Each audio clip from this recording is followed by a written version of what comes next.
प्राचीन काल में एक राजा था जिसकी 7 बेटियां थी। प्रायः वह सुबह उठकर बेटियों से पूछता था कि तुम सब किसकी किस्मत का खाती हो। इस पर उसकी पहली 6 बेटियां कहती, पिताजी हम आपकी किस्मत का खाती हैं। परंतु सबसे छोटी बेटी कहती कि पिताजी मैं अपनी किस्मत का खाती हूँ। राजा प्रतिदिन अपनी बेटियों से यही प्रश्न पूछता। यथा छोटी बेटी हमेशा यही उत्तर देती कि मैं अपनी किस्मत का खाती हूँ।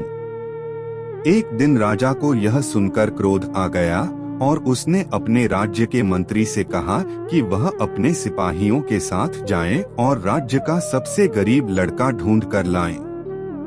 तत्पश्चात राजा की आज्ञानुसार ऐसा ही किया गया। उन्हें एक झोंपड़ी में एक बहुत ही गरीब लड़का दिखाई दिया जिसे भरपेट खाना भी नहीं मिलता था। इस घटना के बाद सिपाही उसको राजा के दरबार में ले आए। राजा ने अगले ही दिन सबसे छोटी बेटी का विवाह उस गरीब लड़के के साथ करके उसे विदा कर दिया। साथ ही राजा ने कहा, तुम अपनी किस्मत का खाती हो, जाओ और इस गरीब लड़के के साथ अपनी किस्मत का खाओ। तत्पश्चात वह राजा की छोटी बेटी अपने पति के साथ झोपड़ी में चली जाती है। कुछ समय बाद बहुत सोच विचार करके वह अपने पति से कहती है, आप जब भी घर से बाहर जाएं कुछ न कुछ घर में लेकर आएं। इसके बाद वह जब भी घर से बाहर जाता तो कभी लकड़ियां और कभी गोबर इत्यादि लेकर आता। साथ ही राजा की बेटी भी कुछ न कुछ काम कर लेती और इस तरह दोनों थोड़ा बहुत कमाकर गुजारा करने लगे। एक दिन राजकुमारी ने अपने पति से बात की और कहा कि वह किसी से कुछ पैसे मांगकर कुछ काम व्यवसाय शुरू करे। इसके बाद वह लोगों से पैसे मांगने जाता पर उसको कोई उधार नहीं देता। परंतु एक बार एक बुजुर्ग ने लोगों से कहा कि राजा ने इसको अपने बेटी दे दी, क्या आप लोग इसे कुछ पैसे नहीं दे सकते? इस पर उस बुजुर्ग ने दया करके उसे कुछ पैसे दिए। उन पैसों से दोनों ने कार्य करना शुरू कर दिया, जिससे उनका अच्छा निर्वाह होने लगा। एक दिन राजा की पत्नी रानी अपने नौलखा हार महल के तालाब के किनारे रखकर नहा रही थी। तभी एक चील उसका नौलखा हार लेकर उड़ जाती है। इसके बाद वह चील उस हार को राजकुमारी राजा की लड़की की झोंपड़ी की छत पर कुछ खाने का सामान पड़ा देखकर उस छत पर बैठ जाती ही।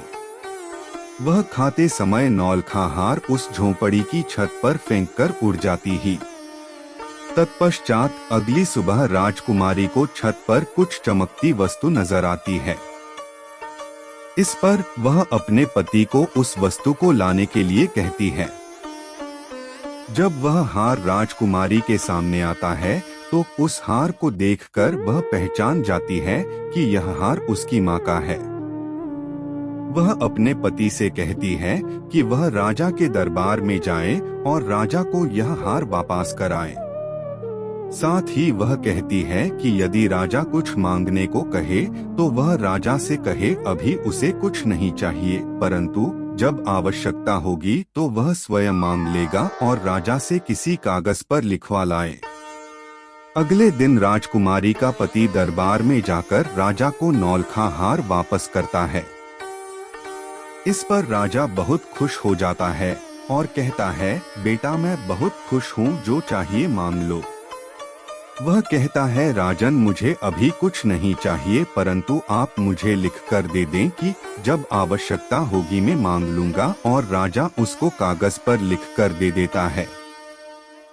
कुछ समय पश्चात दीपावली आने वाली होती है तो राजकुमारी अपने पति से कहती है, आप यह राजा का लिखा हुआ वरदान लेकर दरबार जाओ और राजा से कहो कि अब वरदान मांगने का समय आ गया है। साथ ही वह अपने पति से राजा को यह कहने के लिए कहती है कि राजा को कहना कि दीपावली की रात को किसी के घर में रोशनी नहीं होनी चाहिए और शाम होने के बाद किसी के घर चुल्लाह नहीं जलना चाहिए। वह राज दरबार जाता है और राजकुमारी द्वारा कही बात राजा से कहता है। इस पर राजा एक बार असमंजस में पड़ जाता है, पर वह अपने वरदान से मुकर नहीं सकता था। तत्पश्चात सारे शहर में राजा के कहे अनुसार ढिंढोरा पिटवा दिया जाता है कि दीपावली की रात को किसी के घर दिया और चुल्लाह न जले। राजा की आज्ञा का पालन किया गया और पूरे राज्य में किसी के घर रोशनी नहीं हुई। कुछ समय बाद दीपावली पूजन का समय हुआ। राजा की छोटी बेटी दीपावली की रात को झोपड़ी में दीपक जलाती है। इससे उसकी झोपड़ी दियों से जगमग हो जाती है। साथ ही लक्ष्मी जी का विधिवत पूजन किया जाता है। जब आधी रात हो जाती है तो झोपड़ी का दरवाजा खटखटाया जाता है। राजकुमारी और उसका पति पूछते हैं, कौन है? बाहर से आवाज आती है, मैं लक्ष्मी हूँ। राजकुमारी कहती है, माँ यदि आप लक्ष्मी है तो आप भीतर आ जाओ। लक्ष्मी के अंदर आते ही घर में खुशी की लहर दौड़ आती है। घर में जो भी सामान होता है सोने का हो जाता है और लक्ष्मी जी दंपत्ति को आशीर्वाद देकर प्रस्थान कर जाती है। गरीब व्यक्ति और राजा की बेटी राज्य में जमीन लेकर और अत्यंत भव्य घर बनाकर रहने लग जाते हैं। एक दिन राजा की सवारी और उनकी सेना राज्य में उनके घर के पास से जाने वाले होते हैं। इस पर राजकुमारी अपने पति से कहती है, आप राजा को न्योता देकर आओ कि उनका और उनकी सेना का भोजन उनके घर पर है और वह सभी यहीं भोजन करें। कुछ समय बाद राजा सभी सैनिकों के साथ उनके घर आता है।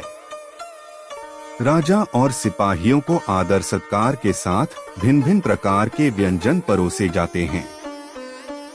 थोड़ी ही देर में राजकुमारी घूंघट मुंह पर ओढ़ करके और हर बार नई पोशाक पहनकर अपने पिता के लिए भोजन लेकर आती है।